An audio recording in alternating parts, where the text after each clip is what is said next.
What do you do when your family betrays you? When they've pushed you to the edge and left you with nothing but your own pain?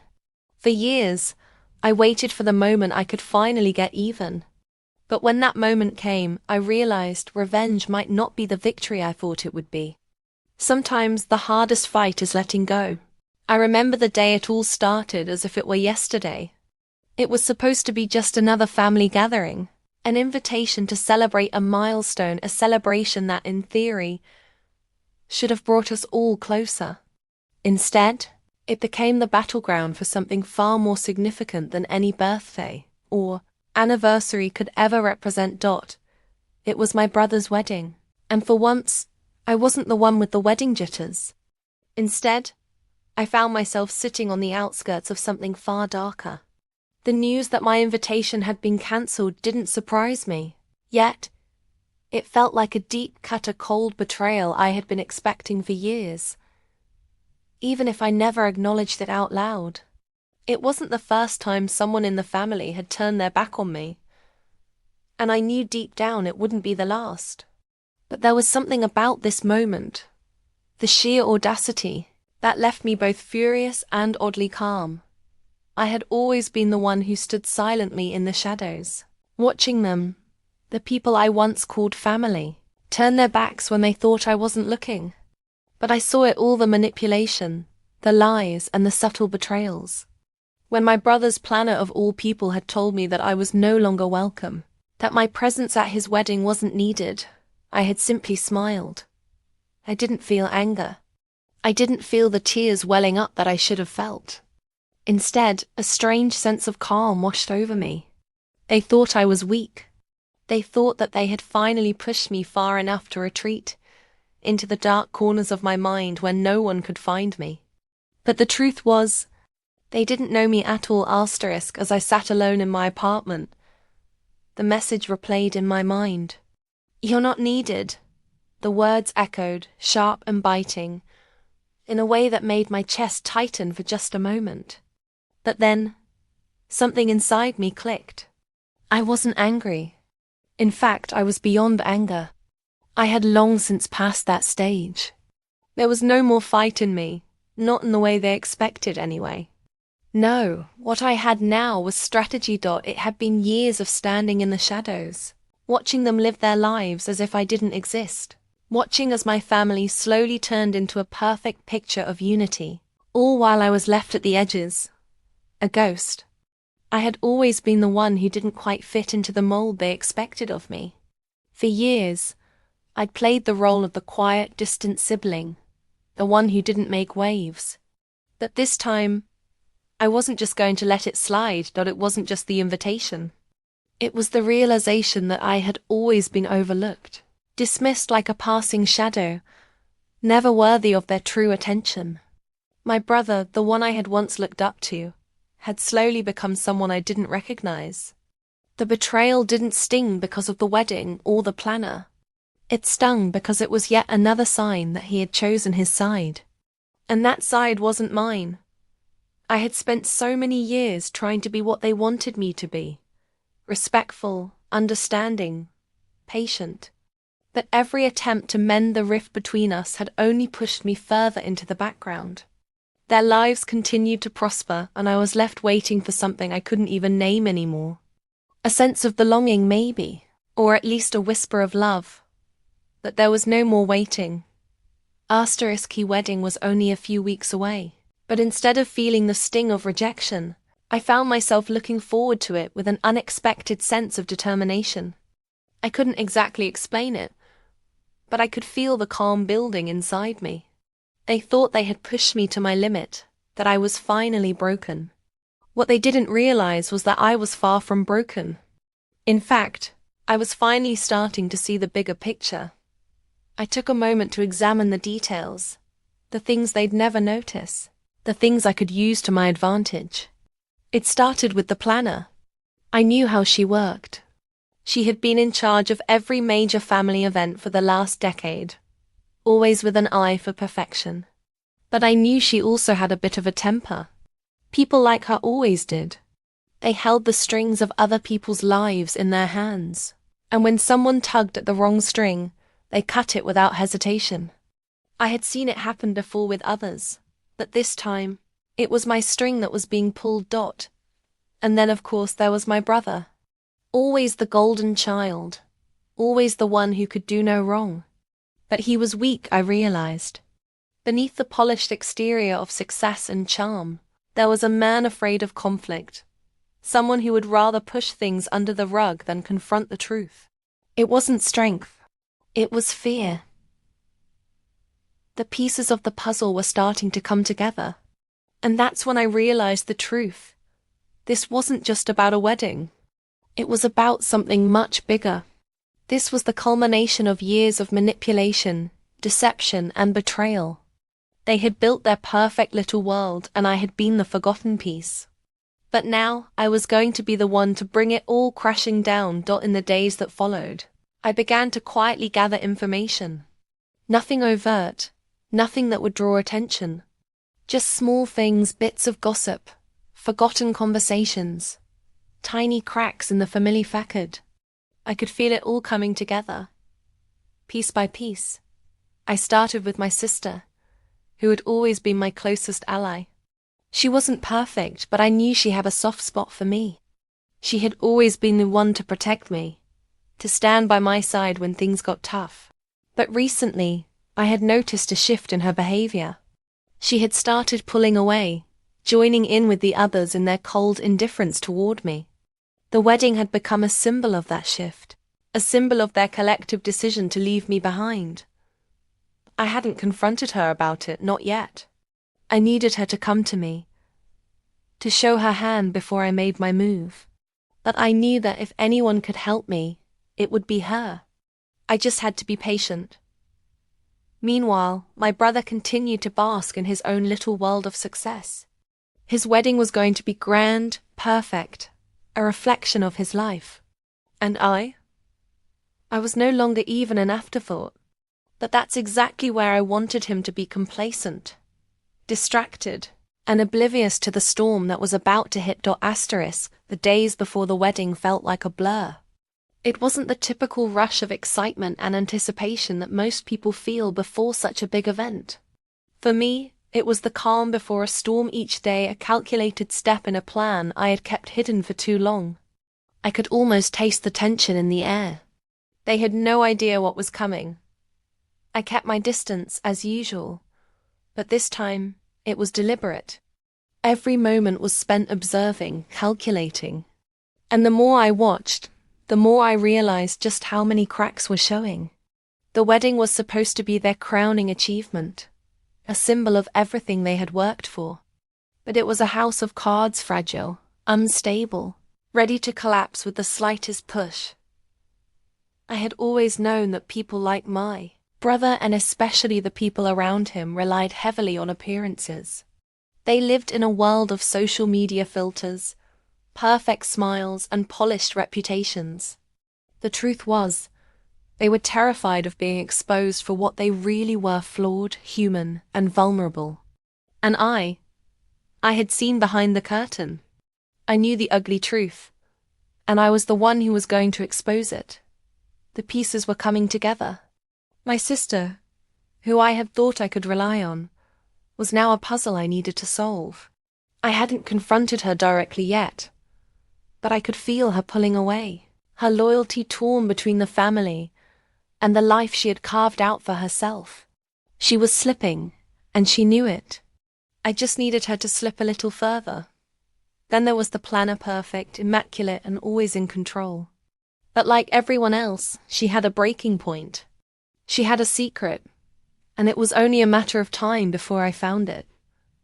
The night before the wedding, everything came to a head. My sister called me, her voice strained, as if she was holding something back. She hadn't spoken to me in weeks, and suddenly, here she was, reaching out. I could hear the uncertainty in her voice, the guilt.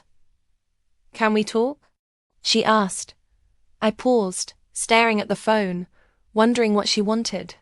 Part of me wanted to turn it down, to keep things as they were. But the other part, the part that had been silently planning for months, knew This was the moment I had been waiting for. Sure, I said, my voice calm. What's on your mind? The conversation started off innocuously enough, small talk, pleasantries, but I could tell something was weighing on her. And that's when she let it slip the cracks in their perfect world. I don't know what to do anymore, she confessed, her voice faltering. Everyone is so caught up in this wedding, and I'm just not sure where I fit into it all anymore. Her words were like music to my ears.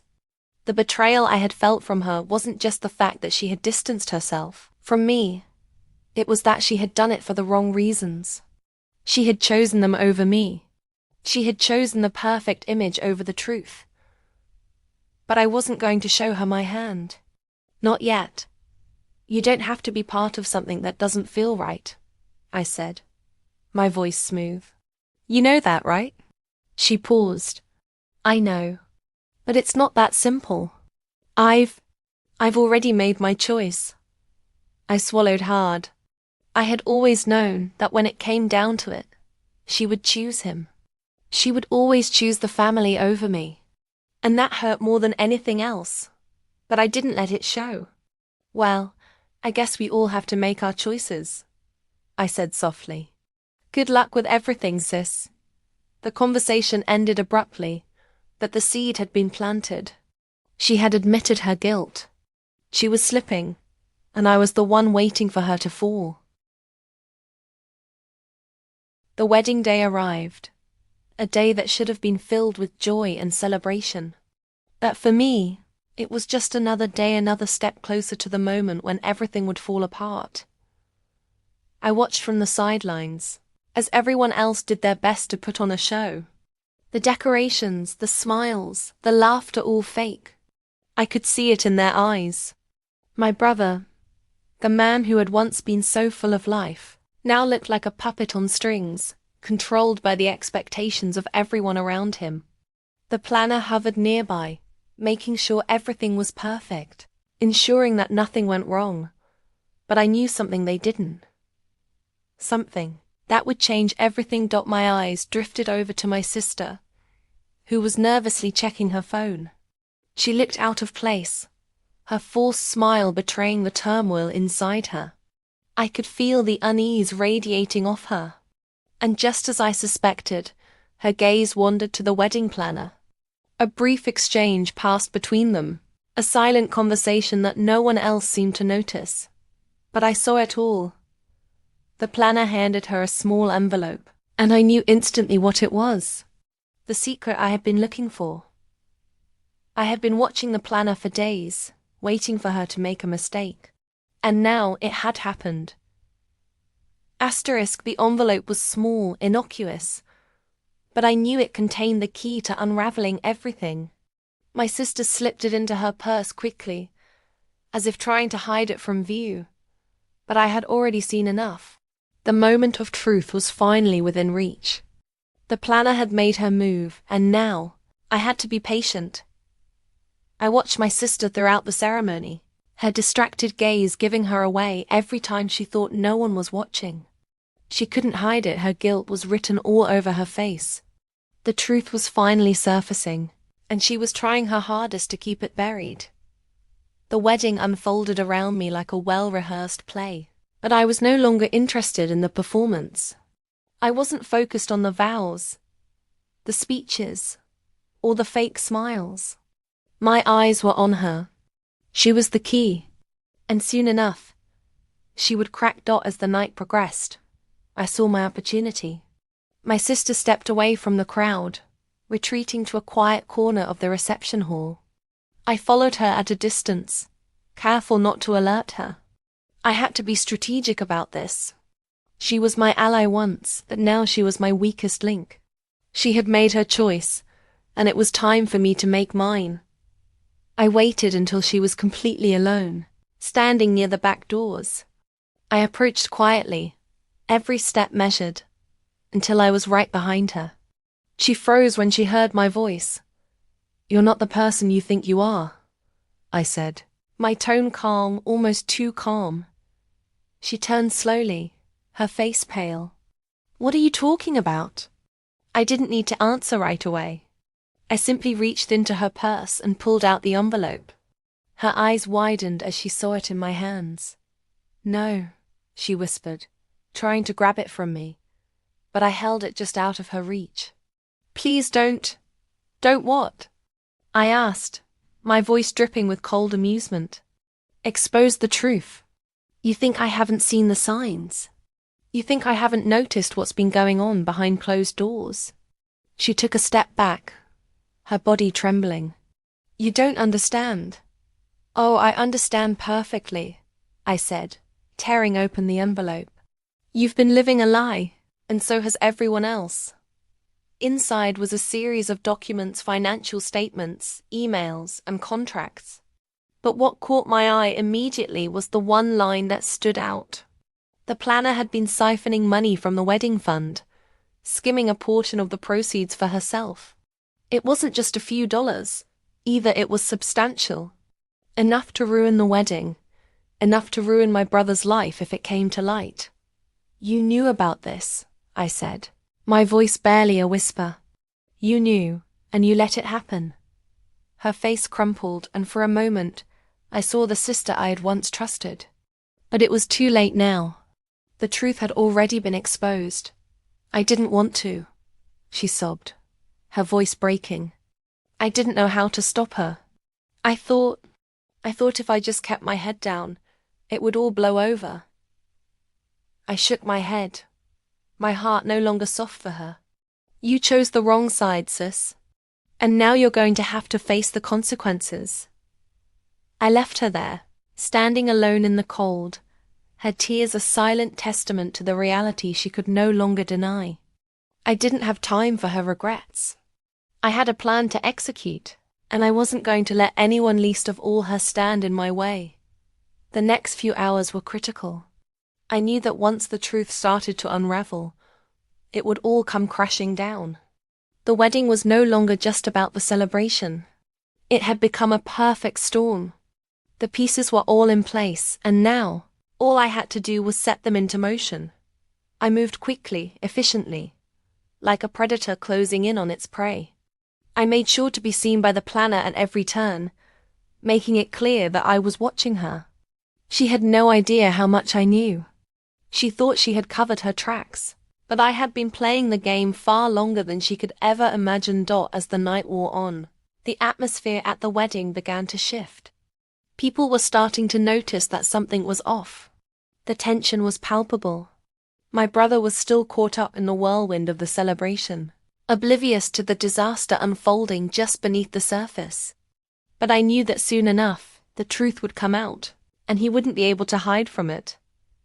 I waited for the right moment, and when it came, I took action. It was during the final toast of the night, when everyone's attention was focused on my brother and his bride, that I made my move. The perfect timing, everyone was in the right place. Their guard down, their minds distracted by the fairy tale they had been sold. I stood up, slowly, casually, as if nothing was out of the ordinary. The room quieted as I made my way to the center, every eye turning to me. I could feel the weight of the silence pressing down on me, but I didn't falter. This was my moment. I had played my part, and now it was time for them to see the truth. With one simple word, I shattered the illusion. "I have something to say," I began, my voice steady. "There's a little secret the bride and groom haven't been told." I glanced at the planner, who was standing near the back of the room, watching me with a mix of shock and dread. She knew what was coming, but there was nothing she could do to stop it. "This," I said, holding up the documents, "is what's really been happening behind closed doors. Fraud, deception, lies. Your perfect wedding? It was built on stolen money." The room erupted into chaos as the truth came to light. People shouted, gasped, and looked from one face to another, their shock turning into anger. My brother's face turned pale as he tried to process what I had just revealed. His perfect world had collapsed in an instant, and as I stood there, watching the fallout, I finally understood. This was no longer about revenge. This was about something deeper, about the price of betrayal and the cost of choosing the wrong side. The room descended into chaos. The wedding guests were in an uproar, their faces a mixture of disbelief, anger, and confusion. My brother stood at the front frozen, as the reality of the situation began to sink in. His perfect day, the one he had worked so hard to craft, was falling apart in front of him. I felt a strange sense of satisfaction wash over me. For so long, I had been invisible, standing in the shadows while they all lived their perfect lives.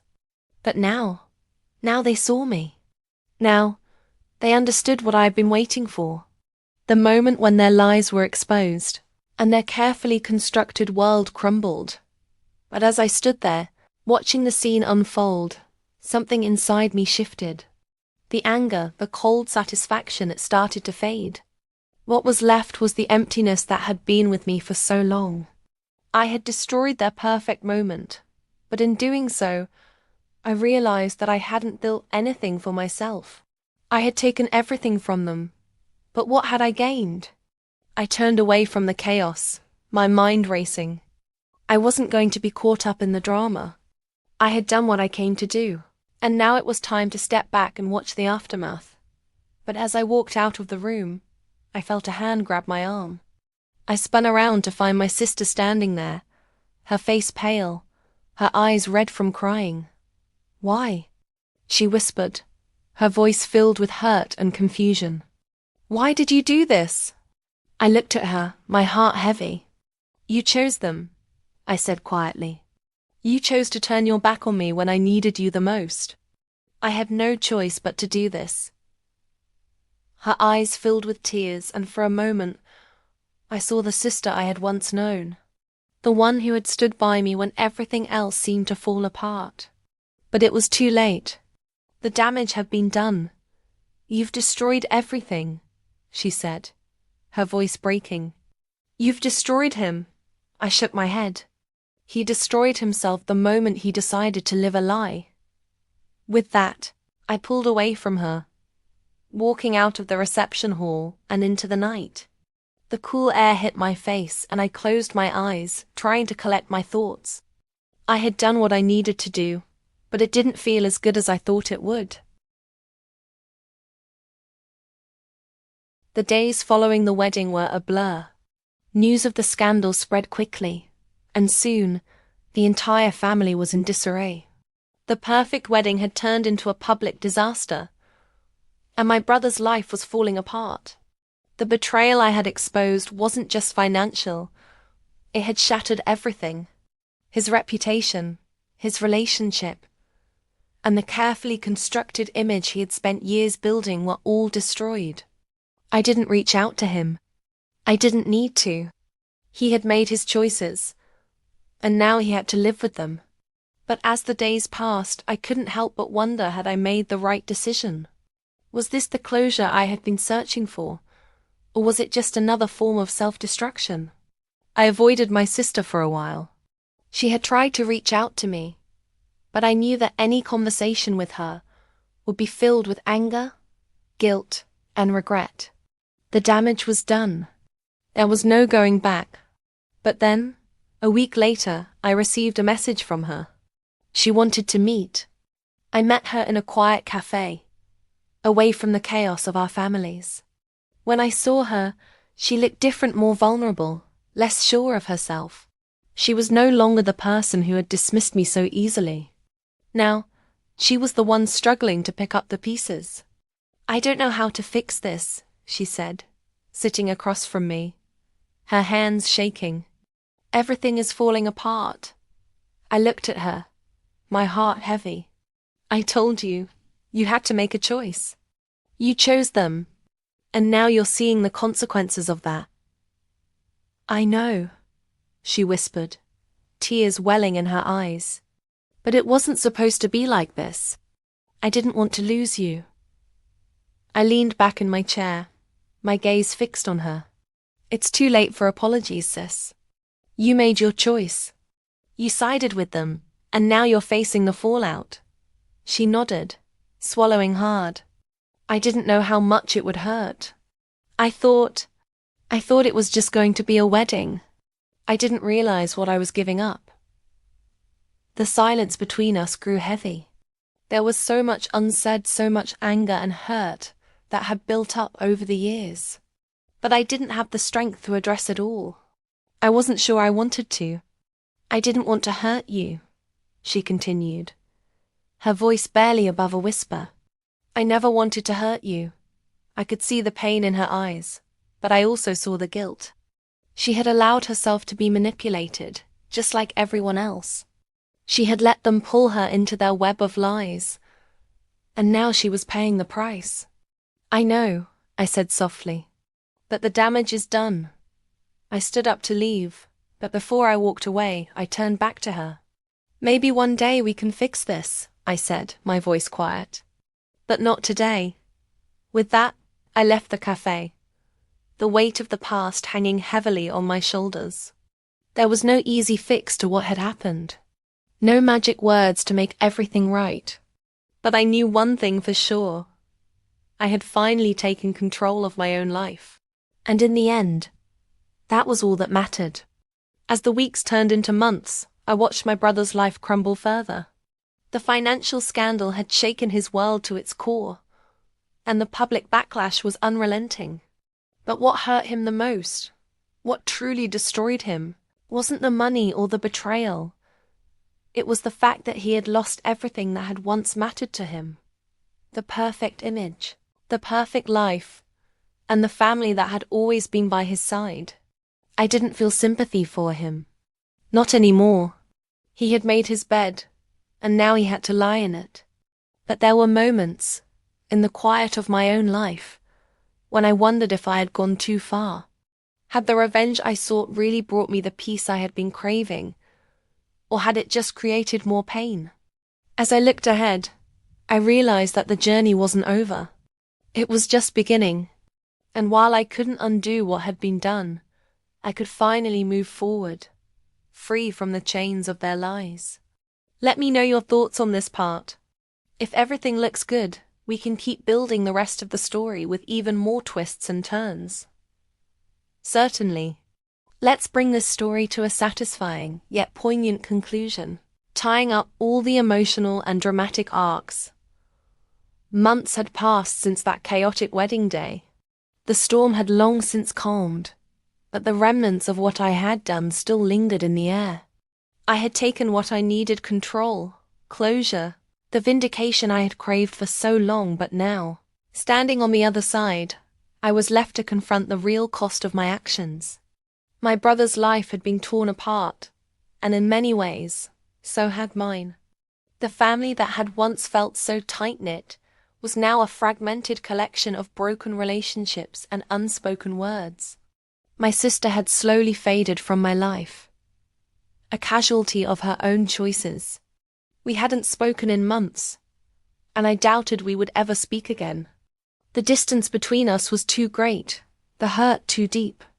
I thought about what I had done, about how the plan had played out, just as I had envisioned it. The truth had come to light. The lies had been exposed, and the family's carefully constructed image had been shattered. But it hadn't brought me peace. No. Peace was something I had to find on my own. One quiet evening, I stood in front of the mirror, examining the person staring back at me. I didn't see the vengeful sibling who had destroyed everything for the sake of justice. I didn't see the angry, betrayed soul who had burned bridges to get what he deserved. I saw someone else, someone who had fought for freedom. Yes, but who had also lost a part of himself in the process. Revenge hadn't healed the wounds. It had simply given me a momentary victory, a hollow one at that. The damage I had inflicted was permanent. I had taken everything from them, but I had also lost everything in return. As I stood there, the weight of it all pressing down on me, I realized something. The journey wasn't just about revenge. It was about finding the strength to rebuild from the wreckage I had caused. I took a deep breath, the cold air filling my lungs as I walked away from the mirror. The silence in my apartment felt heavier now, like a constant companion I couldn't shake off. For so long, I had lived for the moment of triumph, the day when everything would finally make sense. But now, in the quiet aftermath, I knew that the only thing I could control was how I moved forward. It wasn't easy. Letting go of the past never was. But the truth was, I had carried this burden for far too long. My brother, my sister, they weren't the only ones who had been trapped in a cycle of lies and deceit. I had been too, and now I had to find a way to break free. I decided to leave. Not physically, but mentally. I packed away the anger, the resentment, the need for revenge, and I left them behind. The world I had known, the family I had tried so hard to fix, was no longer mine to hold on to. It had broken beyond repair. And so had I, but in that brokenness I found something unexpected. I found the quiet strength to let go. The weeks turned into months, and I began to rebuild. Not my relationships, not my family, but myself. I took small steps, each one bringing me closer to the person I had been before the betrayal, before the pain, before the revenge. I started doing things I had long neglected, things that made me feel whole again. I focused on my work, on the small joys that came from daily life. I spent time with people who didn't care about my past, people who didn't know the story of my vengeance. And for the first time in years, I felt something I had thought was long gone, peace. I never heard from my brother again, and I didn't expect to. I didn't chase after him. I didn't seek reconciliation. What I realized over time was that the only person I truly needed to make peace with was myself. And I had finally done that. It was a rainy afternoon when I received a letter. It was from my sister. I hadn't heard from her in so long. The letter was simple, just a few short lines, but it held the weight of everything unsaid. I'm sorry. I never meant for things to end like this. I wish you peace. It was enough. I didn't respond. I didn't need to. The words had been said. The apology had been given. And in that moment, I knew that I could let go. I didn't need to hold on to the anger anymore. I didn't need to keep fighting. It had all been for nothing, but it had also been everything. It had led me to this point, this moment of quiet, of acceptance, of freedom. And so, I moved on. Not because I had to, but because I finally wanted to.